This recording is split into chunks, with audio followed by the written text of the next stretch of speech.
Hey, Webster City Middle School, it's Brady here. And Michael. This is our 4th show of the 8th season of From the Middle. So Brady, does your family have any Thanksgiving traditions? We always have a big family meal. So does mine. Let's go see some other traditions with Haley and the 7th graders.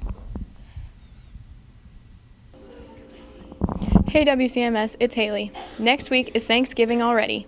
Can you believe how fast this year has gone by? I'm here with some 7th graders to find out what their favorite Thanksgiving memories are. What's your favorite Thanksgiving memory? When one of the kids helped themselves to mashed potatoes and dumped them on the floor. When everybody was eating Thanksgiving dinner and my dad was cutting a steak and cut the plate right in half.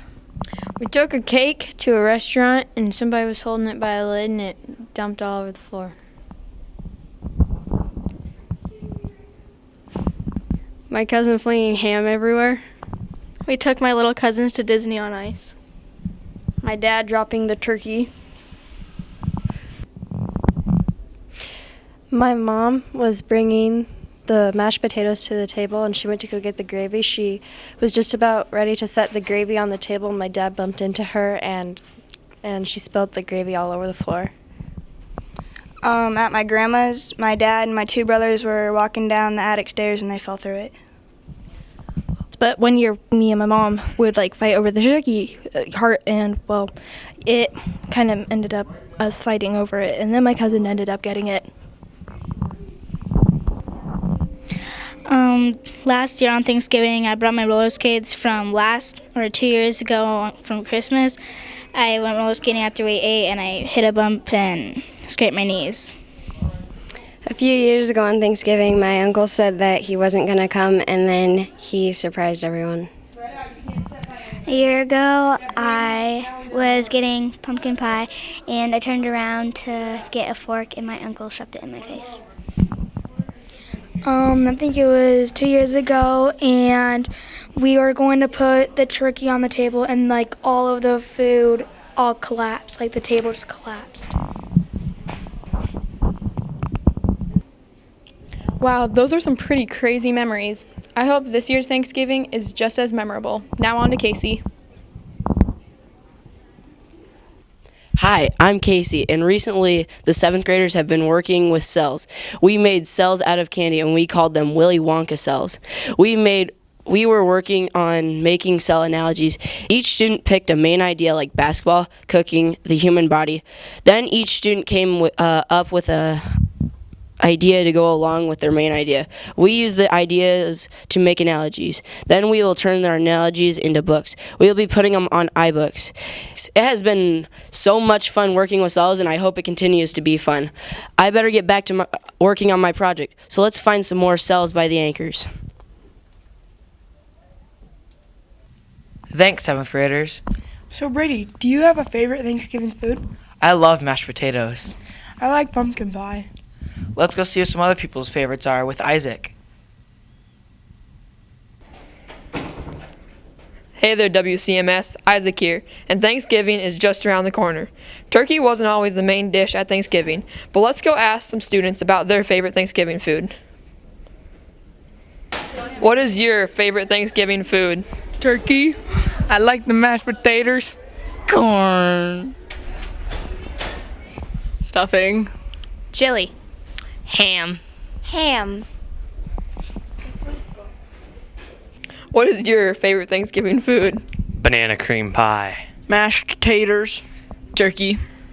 I like tuna casserole. How about SpongeBob? Krabby Patties. Not you, Patrick. Krusty Krab pizza is the pizza for you and me. Now let's head on over to Alex to learn more about the Electoral College. Hey, Alex here. In 8th grade history, we are learning about the Electoral College. The Electoral College is a voting system based on the winner-takes-all principle. Each state has a certain number of votes respective to its population. When 2 parties are being voted on for president or vice president, whoever wins the majority of the state takes all of that state's electoral votes. The system was devised by our founding fathers. Their reasoning for avoiding the popular vote system was simply that they thought it would be too chaotic.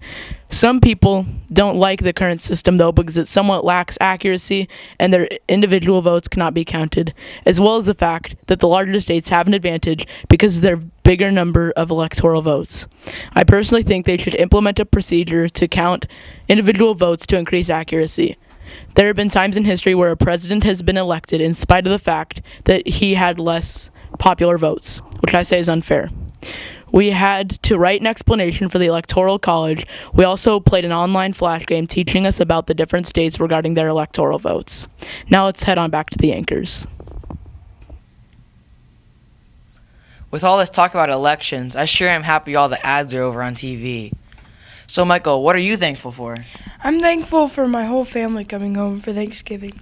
Yeah, me too. Let's go see what the 6th graders are thankful for with Jack. Hi, I'm Jack, and today I'm going to ask a few 6th graders what they're thankful for. But first, let's hear the winner of the choice, Mr. Lyons. Over the river and through the woods to grandmother's house we go. The horse knows the way to carry the sleigh through the high and drifted snow. Oh! Thank you. What are you guys thankful for? My father's beautiful voice. My family. Football. I'm thankful for Mrs. Claybaugh being my teacher and family. For my family. I'm thankful for all my teachers that teach me new things every day. What are you guys thankful for? My family. People who care. Video games. I'm thankful for my friends and family. Well, that's all for me. Now let's pass the mic over to Cammie. Hi, it's Cammie. In 6th grade reading class, we are finishing our fictional narratives. We wrote about what it's like being a kid back in the pioneer times. We had to use descriptive word choice in our 5 sentences to describe what it's like. We had to write either about when we just got to our new land, what it was like in our wagon traveling, or about what life was like living on the prairie for a while. I thought this was fun because I enjoy writing. Here is a sample writing. Bump, the rusty wagon wheel hit a rock the size of a small wagon wheel. That's the 3rd time today. Now let's bring it back to the anchors. We sure are lucky to be living when we are. Yeah, so do you know when the first Thanksgiving was? Not exactly. Do you? No, let's go ask Drew and the 5th graders.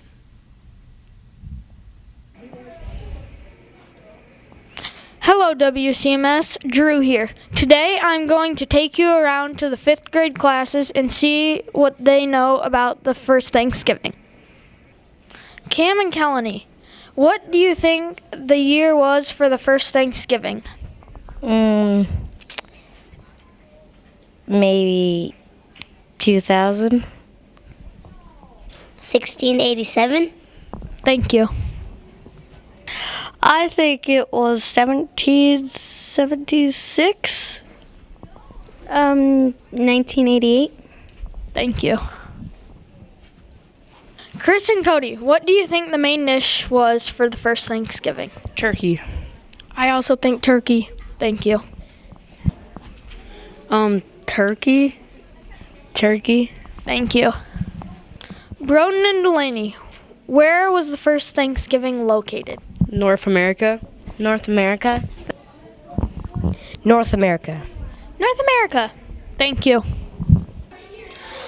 The Pilgrims celebrated the first Thanksgiving in 1621 in Plymouth Colony, which is now part of Massachusetts. They ate deer, corn, and squash. So with that little bit of trivia, let's send it on over to Emma. Hey WCMS, it's Emma here. Recently in 5th grade math, we have been working on division. We are working on both traditional and partial quotients.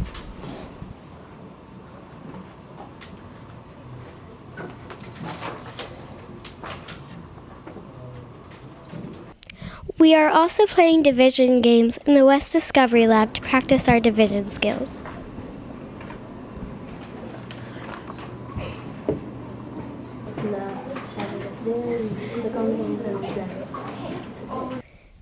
The fifth graders are excited about having another way to do division after last year when we mainly used partial quotients method. Well, that's all. Now back to the anchors. Thanks, Emma. Keep working because you will need all those skills for the rest of life.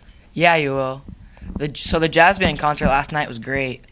Yeah, and I'm sure choices and challenges tomorrow will be a blast. Yeah, and I might even have to check out the 5th graders' vocabulary parade on Friday. On Monday, the 24th, the 7th and 8th grade girls have basketball games. And on Tuesday, the 25th, the 7th and 8th grade boys have basketball games. That's all for this show. Happy Thanksgiving From the middle.